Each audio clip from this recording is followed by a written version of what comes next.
up, everybody? We are live. We are live. And first, I want to thank everybody for tuning into our live show.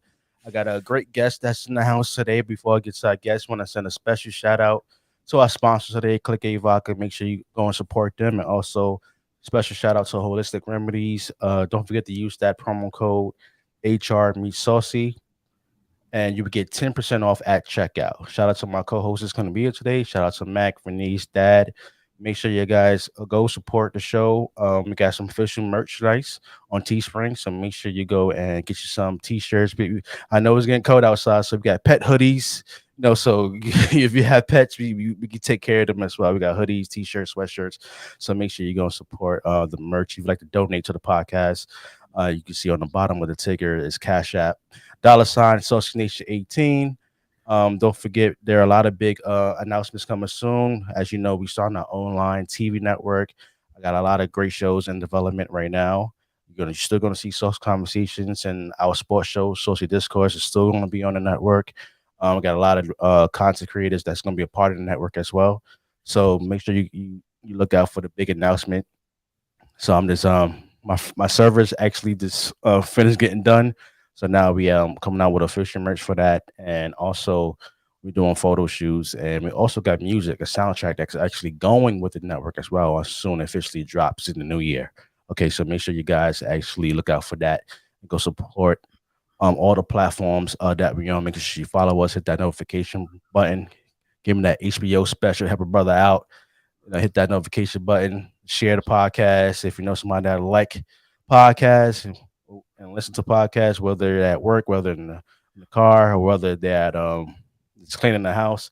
Make sure you actually share this podcast. We appreciate you and all the support you've been giving us for the last 5 years. So this on actually season 5. This is episode 6, and I got a great guest in the house. He's an author. He's a giant in the financial world. And Saucy Nation, I'd like to welcome you, Karl, Yaacoub. Welcome to I hope I said your last name right. Yeah, that was perfect. Yaacoub. Welcome to Saucy Conversations. Give me a round of applause.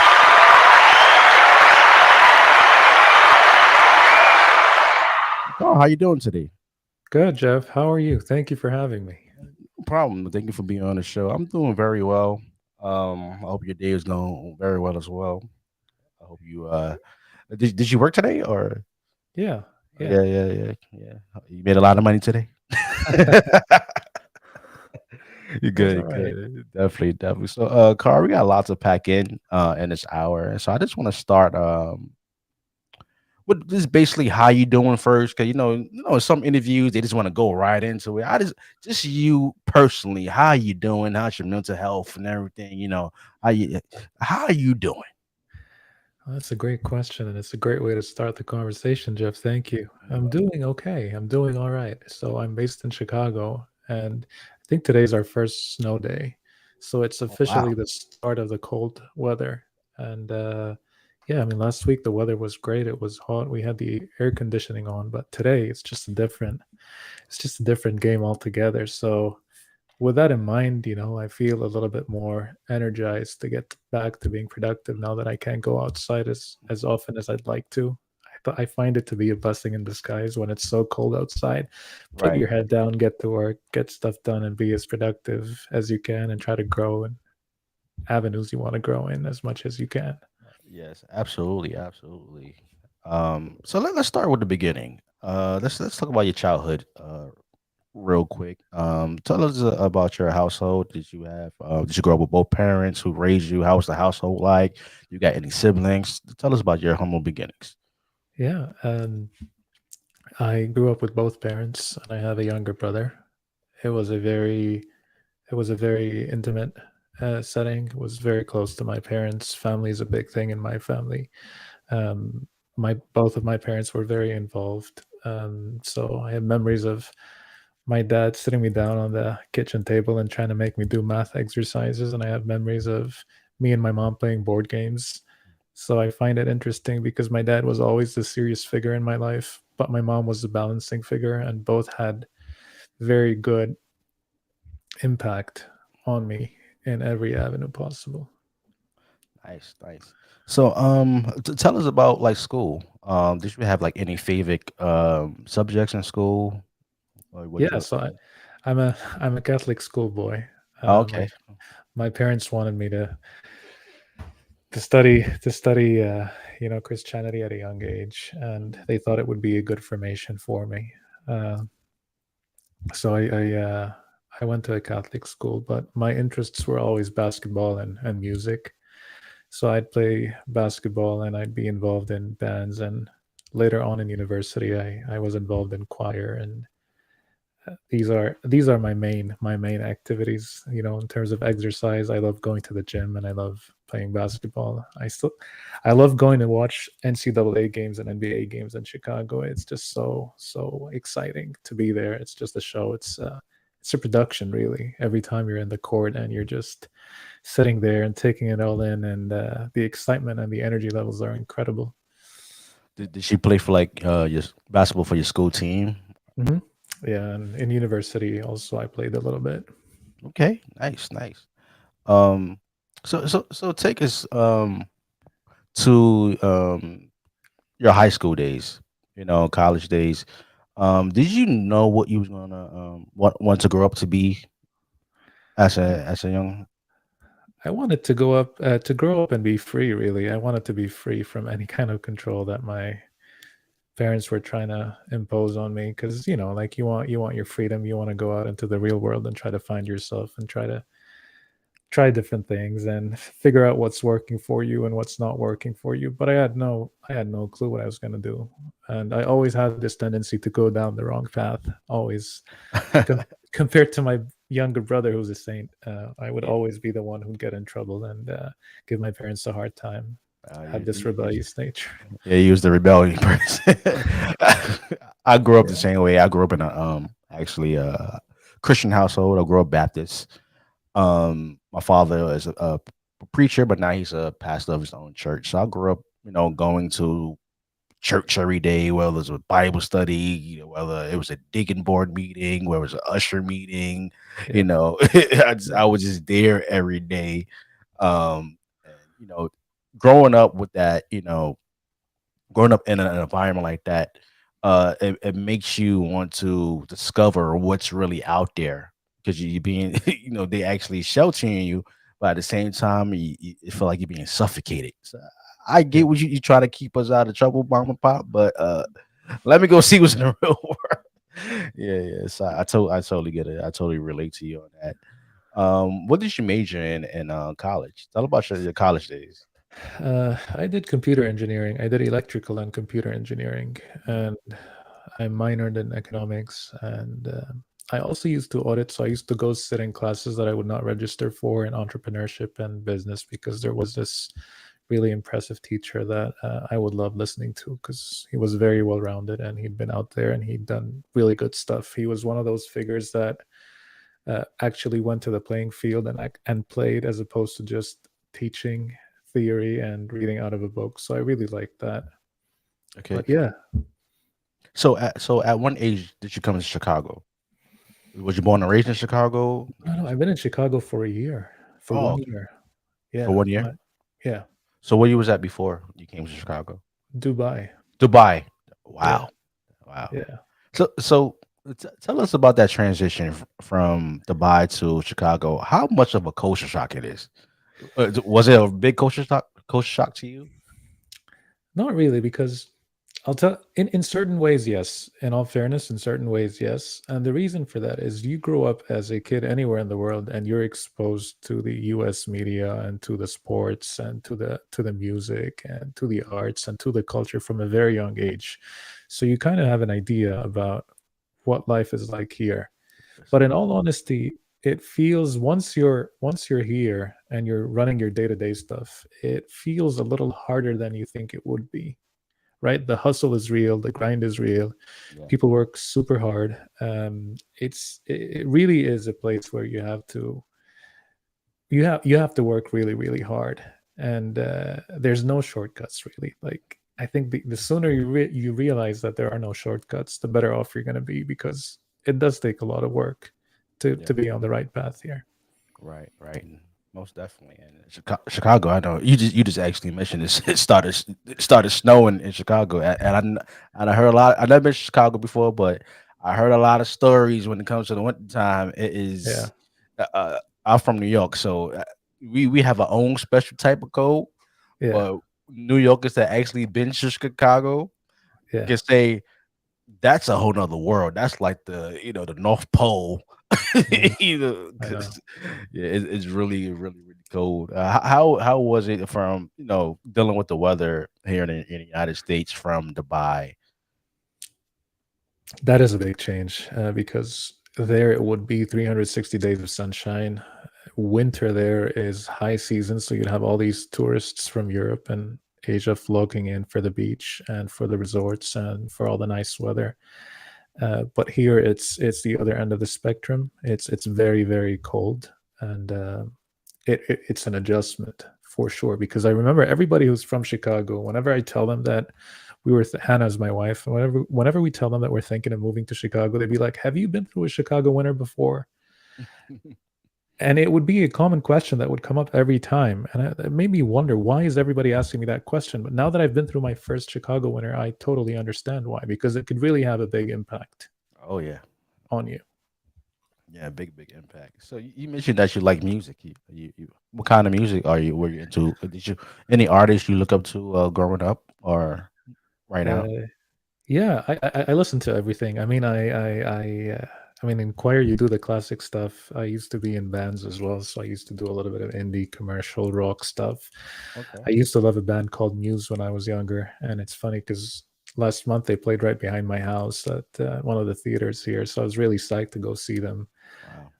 I like hip hop. I like R&B. I really like everything. There, I think there's nothing in music that sounds good that I don't appreciate because every genre is like a different interpretation. Right. But when you master that genre, it has to sound good, and you cannot not appreciate it. Right. Did you have like any mentors that you looked up to in a music business? Any artists that like, I want to be like? Cause here, I want to be like Jay-Z growing up. Did you Yeah. have anybody that was on your wall? Like, damn, I want to be like him one day. Yeah, but I knew deep down that I was not gonna fill their shoes or not even be close to sounding like them. It was Aerosmith and Steve Tyler. I mean, when he Nice. sings "Dream On" and he goes up really high pitched, and I was like, that was a singer I always Yes. respected. Yeah, that's a legend right there. So take us towards the end of your college days once you get your degree and everything.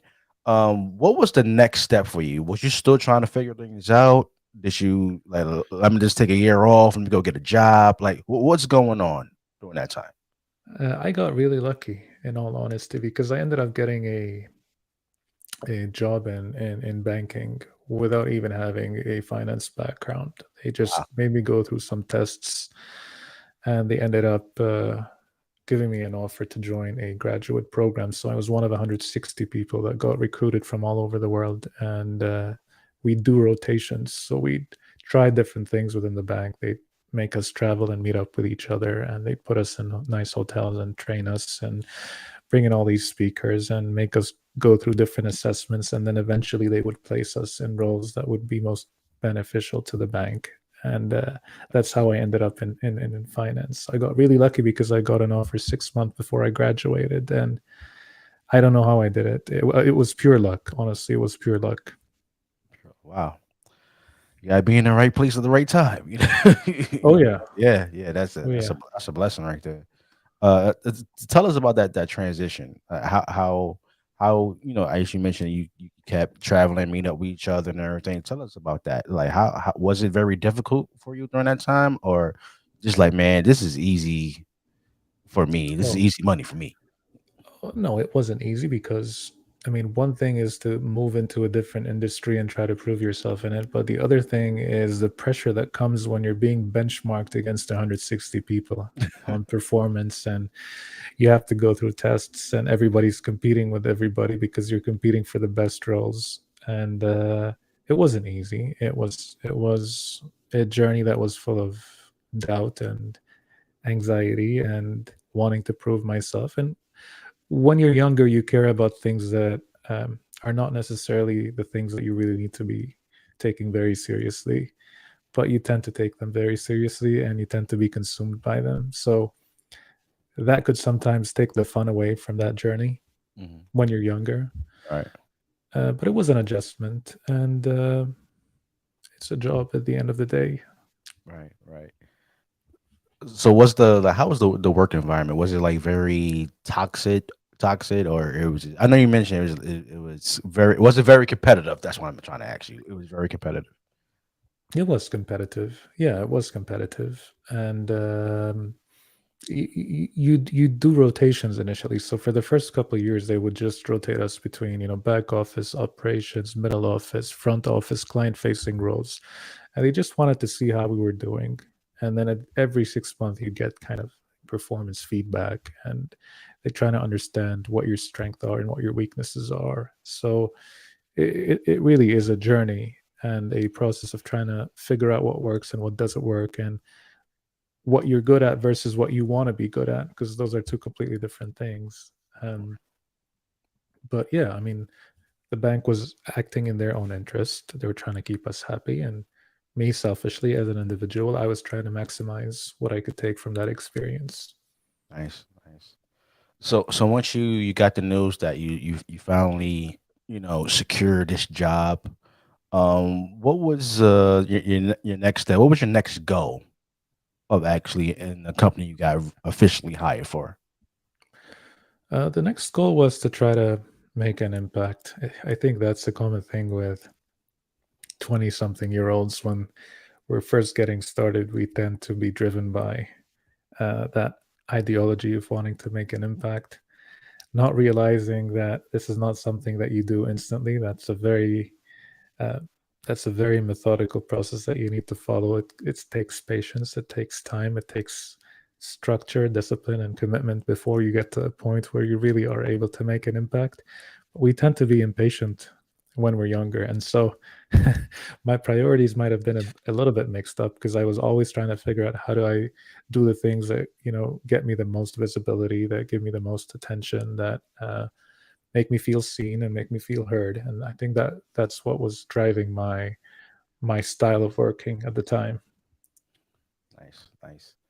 So, tell us about the world of investment banking. Tell for us that because I really don't know, but I'm not a Yeah, finance guy. But tell us about that whole world and how it works. yeah. It's to put it very simply, it's all about buying and selling instead of basic products. Your product is a company. So you are trying to advise a company to either buy another company, or you're trying to advise a company to sell. And just like you'd go about purchasing a product, the process for in this case, the process would be an actual company that is your product. You have to follow a certain process. So the only thing that is different in investment banking is the process that you follow, because a business is composed of hundreds of different parts. The process that you follow to buy or sell a business is a little bit more complicated, and it's just about getting familiar with that process. So you do it a couple times, and then it becomes a pattern, it becomes repetitive. Then you are able to move from focusing on the process itself to focusing on making the money from it. Nice. I gotta give you a saucy bomb for that one. Just breaking that down. so, so my next question to you is, um, what is the difference between doing business internationally and here in the US? Like what's the is there a big is it similar or is there big difference between the two? I think as far as human behavior is concerned, it's pretty much the same everywhere you go in the world. You've got to learn how to build rapport, and you've got to learn how to build trust. And oftentimes it's about demonstrating goodwill through small acts of service and through the constant provision of value in every conversation you have. I think when you are dealing with the cross-cultural aspect, it there tends to be a guard that people put up initially, because they're not familiar with how you operate and what can they expect from you. But I think the only way to bypass that guard is to build value, build rapport, and that's really psychology and human behavior. It's pretty much standard everywhere you go. Right. What for the people that don't know, and you actually could explain to the audience, what is active investing? Yeah. Uh, Active investing is a process of investing whereby you are involved in the investment, and that involvement could either be you sitting in the driver's seat, so you are actually involved in running a business, or you're sitting in the passenger seat, but you are able to speak to the driver and tell them, "Hey, that's our exit. Let's leave at this exit."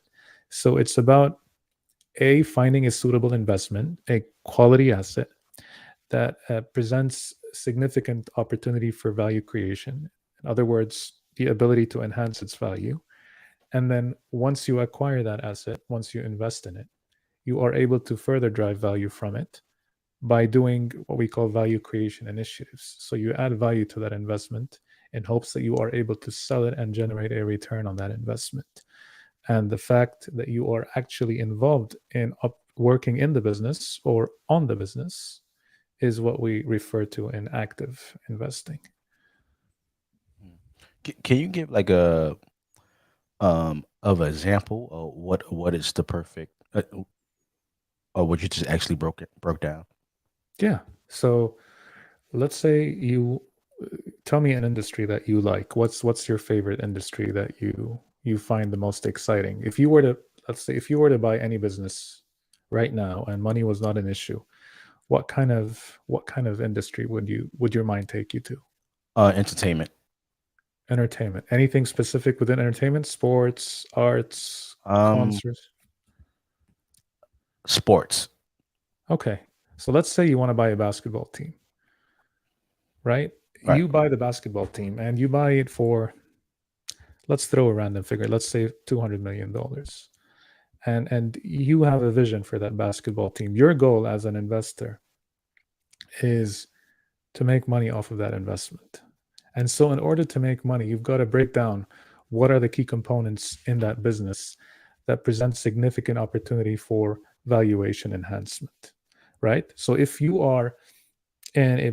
buy a basketball team and you want to break down what are the different revenue streams you can make from that team, you need to list them down, right? You've got ticket sales, you've got collaborations, you've got the media stuff, anything you can think of that would break down your revenue, right? You, Right. you might have five different components within that. So what is the revenue build up for an NBA team in your opinion, say, besides ticket sales? Besides ticket sales, I would say merchandise, Hmm. um, food and beverage. Hmm. Mm, Maybe like I would say learning your demographic of setting prices Yeah. for your consumers. What about advertisements? Yes, advertising marketing is very huge locally and internationally. Yeah, perfect. Let's stick with that. So we've just identified about five revenue streams, right? Mhm. Now, the first thing, I mean, if you want to really think about what is the oxygen of any business, it's your sales. Because without sales, no cash flows into the business. Right. And we just broke down the five different components that make sales up. And so your goal would be to figure out how to make each of these components more sales generating. So you want to make more money off of ads, you want to make more money off of F&B, you want to make more money off of ticket sales, you want to make more money off of merch, right? Right. What's what is what could be one thing that if you do right, if you do really well, is going to help you make more sales at each of these categories? Wow, that's a great question. I could give you an idea. It could be focusing on the team wins, right? So if the team is doing well, if the team is performing well, if you're winning more than you're losing, or if you're doing better than last season, that's going to drive sales flow better because people are going to get more excited. They're going to pay for the tickets to go watch in person. They're going to buy the merch. They're going to wear the jerseys. They're going to go buy the beers, buy the hot dogs, and you're going to generate more. You're going to generate more flow in that, and that's going to help your top line. We call it your sales figure. Right. And it's funny because I mean, you think about F&B and you try to think about strategies to sell more burgers or hot dogs, but really, if the team's doing well, which is totally unrelated, it's going to help in every possible way because that's your core product, the game. Right. And so this would be one avenue to dramatically enhance the valuation of the business because the more sales you generate, let's say you double sales, that's going to help your profitability, that's going to help your cash flows, that's going to give you the dry powder you need to invest in other growth initiatives. It's going to give you the dry powder you need to acquire more valuable players. It's going to give you the dry powder you need to get better coaches, Mhm. to build better stadiums, to make it more experiential for your typical fans.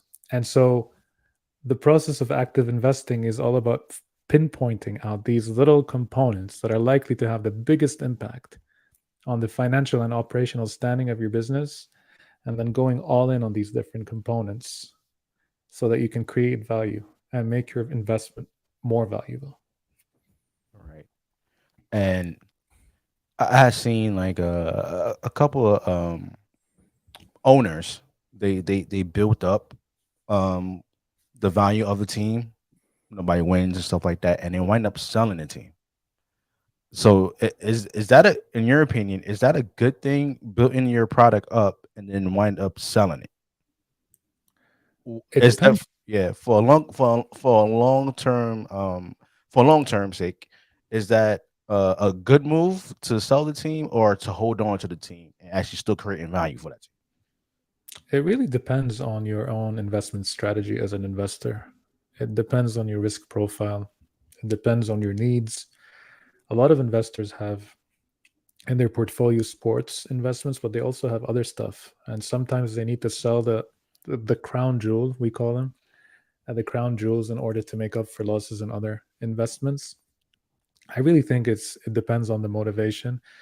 But the thing with investments in sports is that investors usually tend to develop a sense of attachment to them. So even though that investment might not be making a lot of money at the moment, they still want to hold on to it because for them it's more than just the money, it's the passion, it's the excitement, it's the prestige, it's the status. For them it's part of their identity.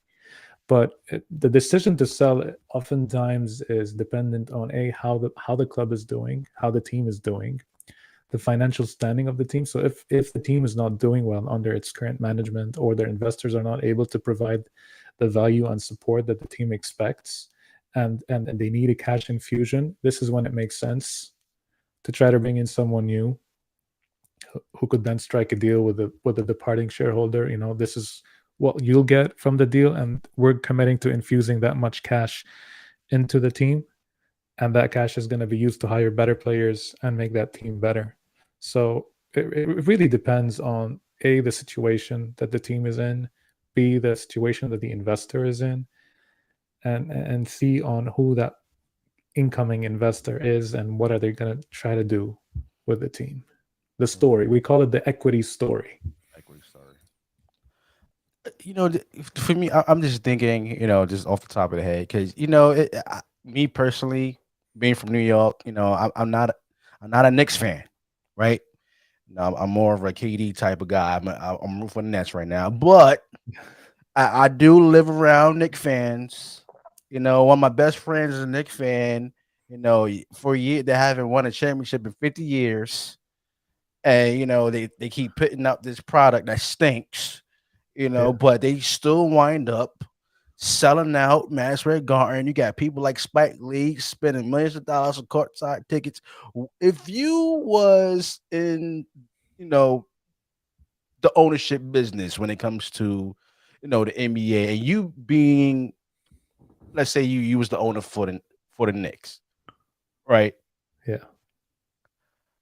Am I'm living very, very good right now because my product stinks, but I have loyal Nick fans that still going to sell out the garden, still going to buy the beers, still going to buy the burgers and the hot dogs, go to buy the popcorn, buy the merchandise, I don't know why they want to wear that because there's contamination just everywhere when it comes to your Knicks fans. Okay, but it's cross contamination everywhere. But Yeah. from that standpoint, is there exception to the rule?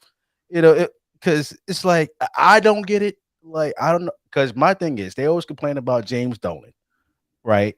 And how he's just a bad owner, and he don't want to listen to anybody. You know, none of the players, top superstars, don't like him. They don't want to come play for the Knicks like LeBron or somebody because of James Dolan is there. So my position is stop supporting the team, force James Dolan to sell the team, and maybe you could get a new owner like the Mets. The Met, I'm a Met fan. The Mets got a new owner. He's a billionaire. He's all for the team. He listens to the fans. Yeah. So, what advice can you give to Nick fans? And they always complaining. Is to stop complaining and stop supporting the team. The thing is, this is not a thing that you can approach rationally or pragmatically. Mm, This is a very irrational thing because it is something that people identify with, irrespective of performance. To a lot of people, they are going to be Knicks fans, regardless of how the Knicks are doing forever. I mean, think about it. People don't change sports teams, right? They tend to be very, very loyal. right. And so for a lot of people, they just perceive this as just a temporary thing that hopefully will resolve itself soon.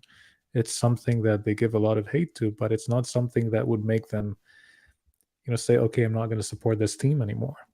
I think patience is the name of the game here. I think the owner obviously knows the situation very well, and that's why he's still where he is and doing what he's doing. Yeah, I'm not talking about stop supporting the team. No, just totally drop being a Nick fan. I'm talking about just boycotting. Yeah, Because you're always complaining and you're mad about the whole Donovan Mitchell thing. Oh, I can't stand James Owen. They don't want to give away 6 draft picks and nobody coming here anyway. But you yeah, still supporting this team, still selling out tickets. So he's yeah. like, "What the hell would y'all want? Keep putting money in my pockets." So are you saying this is a good move that James Dolan is doing, just totally annoying the Knicks fans and not giving a damn on what they have to say, or do you think the Knicks fans should actually boycott this team to get some new ownership and breathes a new life when it comes to the New York Knicks organization? I think each party is serving their own interests. And if let me elaborate on that. What I mean by that is if you really go drill down into what value is, because we talk a lot about value and what is value, right? Value is something that carries a certain benefit or utility to the person receiving it, Mhm. right? But it always entails an exchange of some sort, right? Like I would exchange 3 hours of my time to go watch a Knicks basketball game because I get utility and I get benefit from doing so, right? True value is present when the benefit of what you're doing far outweighs the cost of it, right? So Right. going back to the fans, there is value for them, irrespective of the ownership, in going to these basketball games. And that benefit that they're getting far exceeds their frustration or their cost of how they perceive the ownership to be performing.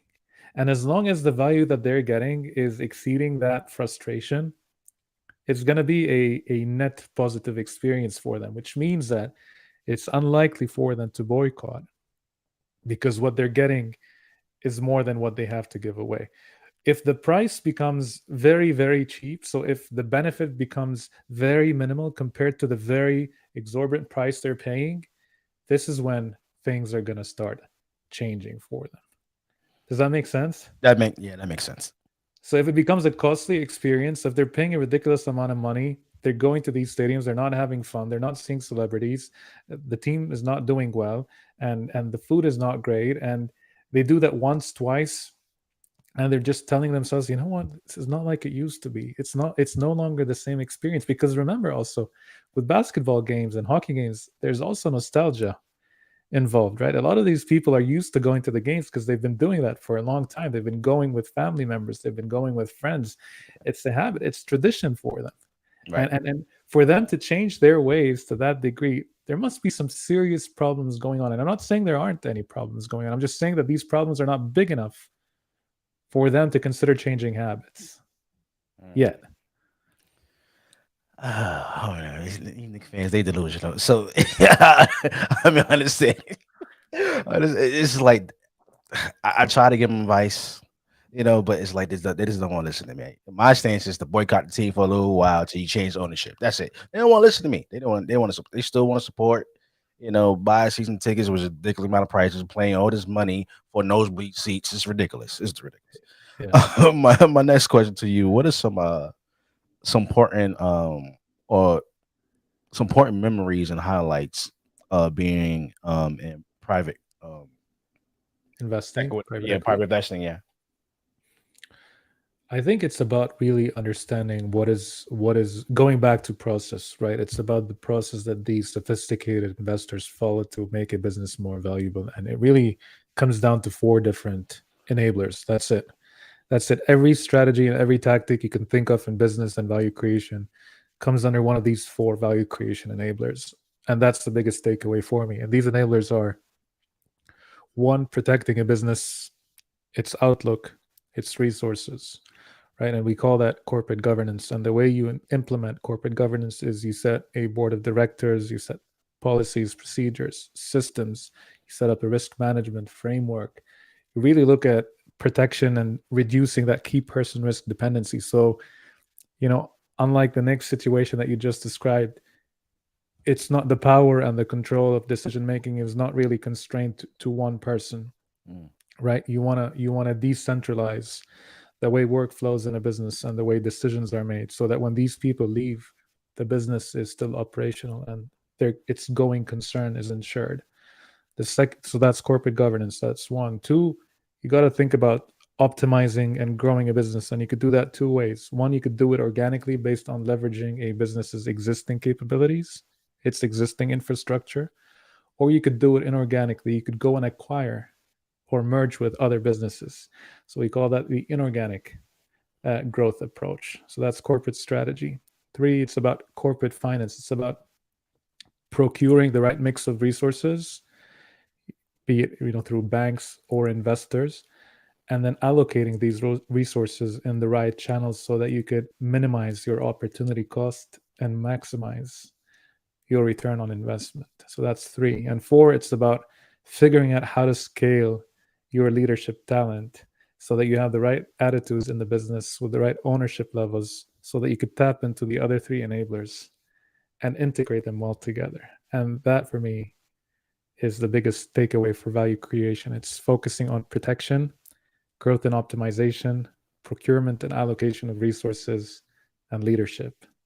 And you could take that and plug it into any business model, and you're going to see results. interesting, interesting.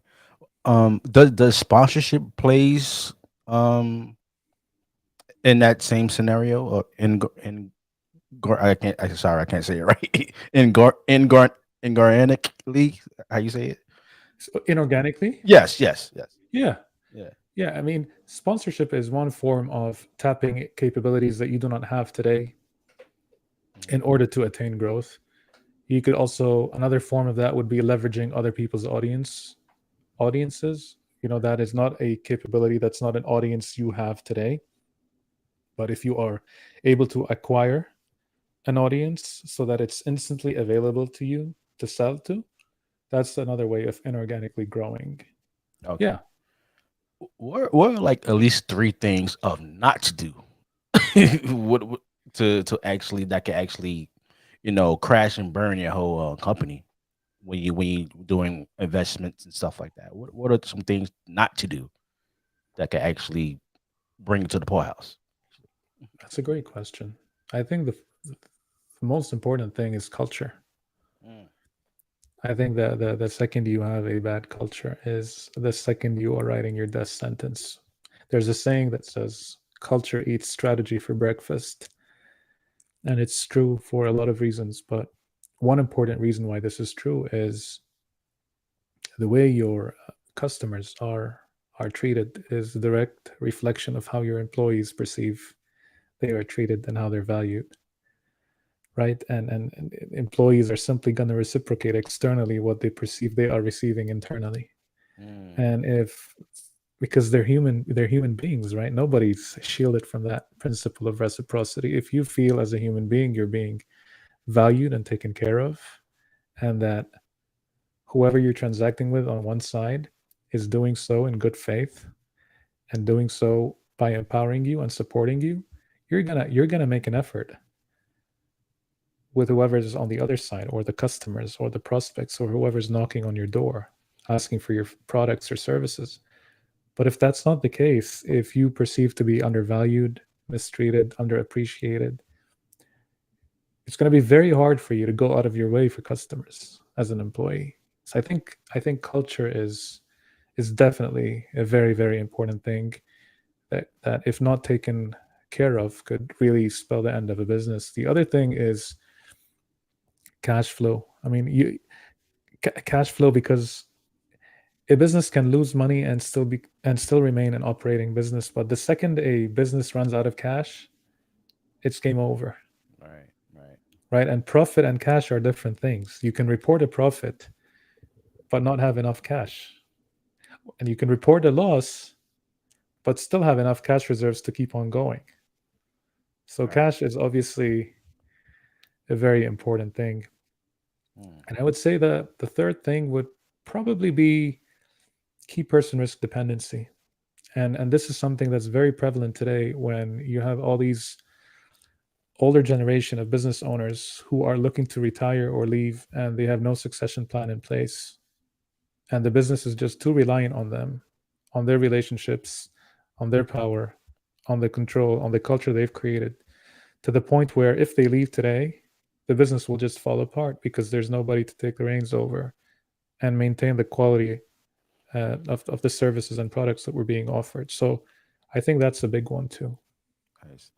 From your time being in this business, how much social media has impact? Had it made it better, or had it made it a little worse? It's a gift and a Uh, curse. it's a gift, I would say.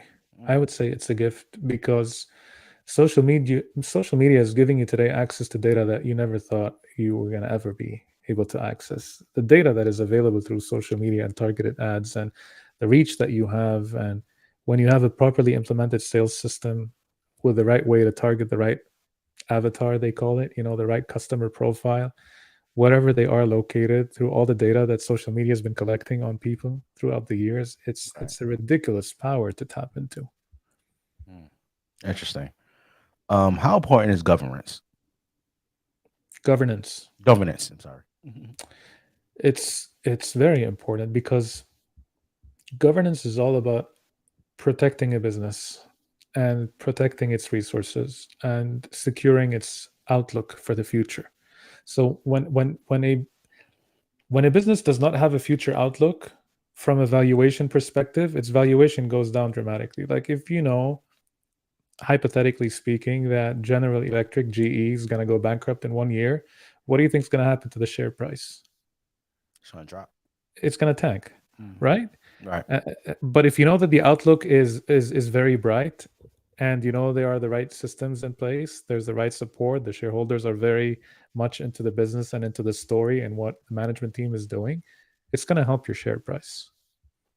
And so governance is all about making that possible through institutionalizing a business, through reducing dependency on key people, through putting in the right controls in place to make sure that people operate within their authority limits, within their decision making limits, within their workflow limits, but they do so in an institutionalized way, in such a way that does not disrupt the business, that creates minimal room for error, and protects the outlook of the business. So I'd say it's very, very important, much, much more important than people realize. Absolutely. Absolutely. Um. So tell us about your book, the creation. I mean, the game of value creation. Yeah, Tell us about take us to the origins of writing that book. Um, what was the process? What made you want to write a book? it was just something I once heard about. They were saying that I was at a conference, and they were saying how everybody has a story that is unique, and everybody has a book in them that is waiting to be written. And what really appealed to me was the fact that the smart ones are those who write books not to sell books, but to sell themselves, because nothing sells you better than a book. It's the best business card, they call it. It gives you instant credibility, it gives you authority. And now that I've done it, I realize why. It's a freaking hard process. It's a very painful process that takes a lot of structure, a lot of discipline. And the good thing about when you do it is it forces you to lay down your thoughts and structure your thoughts in such a way that makes you need to research, verify facts, think carefully, edit, delete, erase, rewrite again and again and again and again until you look at something that actually makes sense. And in that process, your thinking becomes much more clear. Mm, So it polishes your way of thinking and it creates something that is an extension of you that you're proud of. For me, it was about taking all these learnings that we had been talking about, but elaborating on them in much more detail.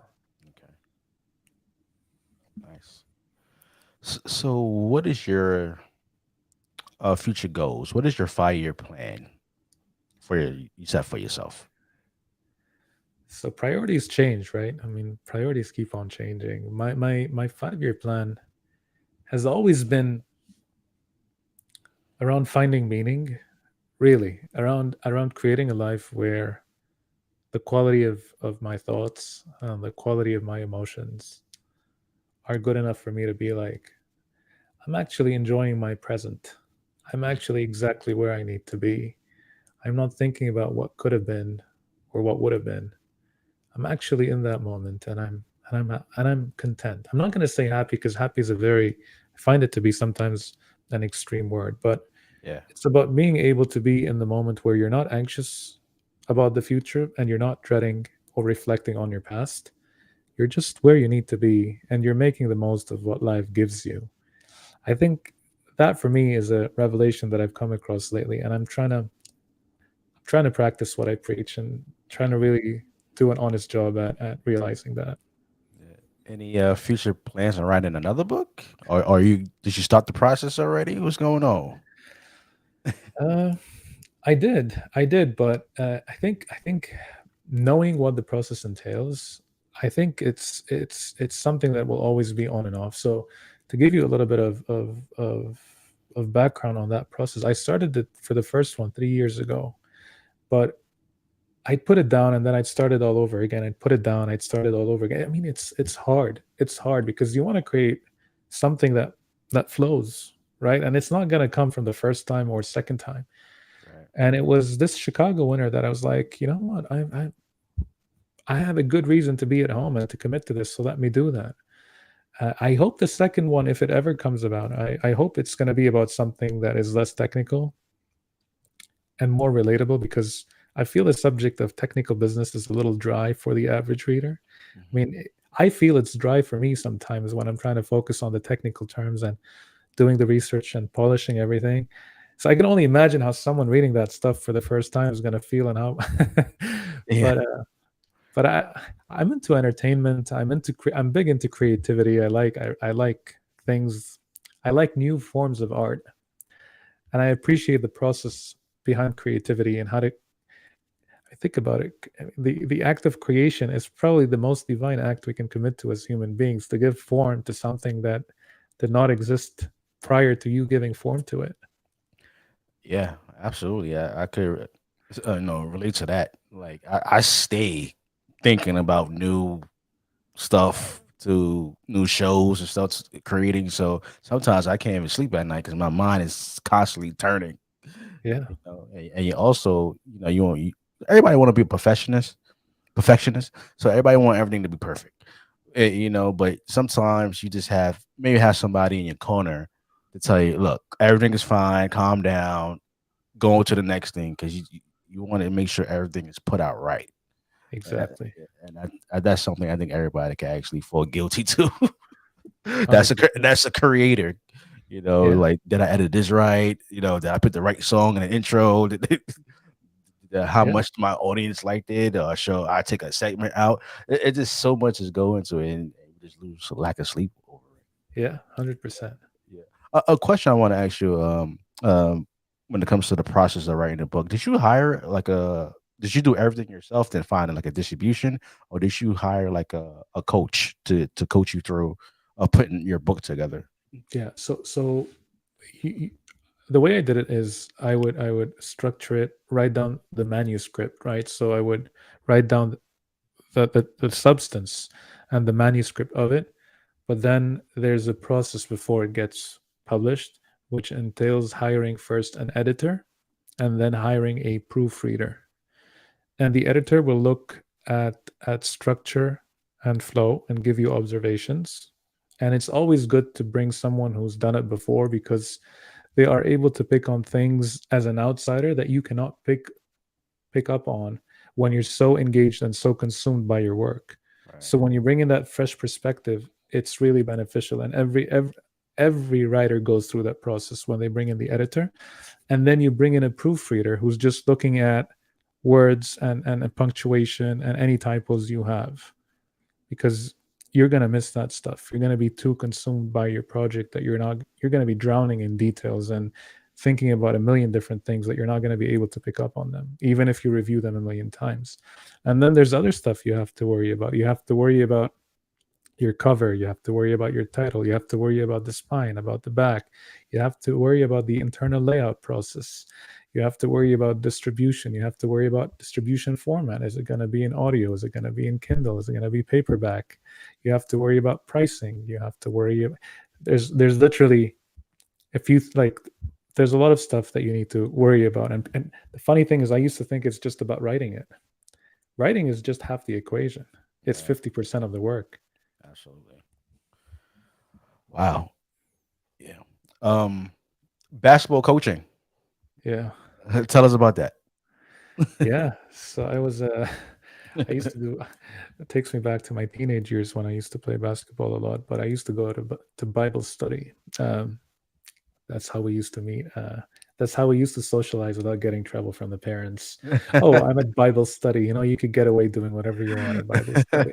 Right. Uh, but yeah, that presented an opportunity to coach younger kids basketball, because I was playing basketball pretty seriously back then, and I jumped on it, and it was. I mean, I love the game. I know the process.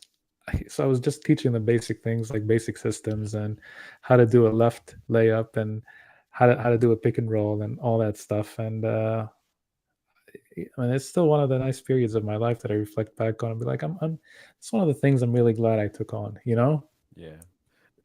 What was your expectations going into it? And no expectations. I just did it to help. I did it because they were looking for activities for the kids that would incentivize more kids to join, um, and to be involved in the community and do things. And they're like, Karl, you play basketball. What do you think about doing that? And for me, that was the first time I was thought of as somebody who can coach. So my ego was happy. I was like, yeah, I'll be a coach. I was 17 at the time. mm, Um, but yeah, it was a lot of fun. nice. Did you coach boys team or Boys, girls? Boys. boys, yeah, yeah. Nice. What age? 14, 13, 14. 14. Okay. Yeah, Nice. Nice. Did you have like a favorite player growing up? of course. I mean, I had a. It's really funny because my first cap that I've ever owned was a Chicago Bulls cap, and never in a million years did I ever think I would end up living in Chicago. But here we are today, coming full circle. Yeah. I I'm a mean, big Jordan fan myself, so yeah, yeah. It's like after he retired, it's like Bulls was my team. As he retired, it's just been like individuals. I just went like liking to certain players like Shaq, Kobe, yeah, Garnett. I never had a team since till Kevin Durant and the Nets now. Um, yeah, man. So, Carl, I want to thank you so much for being on the show. This is you're officially a Saucy alumni, so you are more than welcome to come back on the show. Get anything you like to promote, and we also have panels as well. So if you interested in being part of the panels on future episodes, you're more than welcome to come back on the show. Is there anything else you would like to um, talk about before we get out of here or touch on? No, I'm just very happy that I came on your show, Jeff, and I thank you very much for having me. And I really enjoyed the conversation. I did too. That's why it's called Saucy Conversation. It's always so. Thank you so much, Karl, for being on the show. Ladies and gentlemen, thank you for joining episode 6 of our season 5. If you joined the live stream, thank you for joining on YouTube, Twitch, Facebook page. Don't forget to subscribe. Hit that like button, share the podcast, hit that notification button, give me that HBO special. Don't forget, we got the official merch on Teespring. So make sure you go and support and buy some official merch. They're going to be a big Christmas sale coming. So you'll be able to get 25% off. That's all you get. That's all you get. 25%. You ain't getting more than that. You ain't getting half off. Okay. 25% off. Okay. Make sure you support our sponsors as well. Click at Vodka. You can actually go to the link that's actually in the description below. Click on Click a Vodka. It will send you directly to their website, and you can actually have a bottle delivered to your front door. I'm not delivering it. They got people do that. Okay, so don't be asking me where my bottle's at. Okay, don't do that. Okay, so go support Holistic Remedies as well. Support black businesses as well. Don't forget to hit that HR. Excuse me. Don't hit that to put in that promo code HR Me Sauce so you get 10% off at checkout. Shout out to my co-hosts going to be here today. Shout out to Mac, Dad, Renice, and don't forget to subscribe to all the other shows that we have. Um, don't forget, if you love sports, we got Social Discourse. We go live every Wednesday at 8:30. So you love sports, it's the debate show.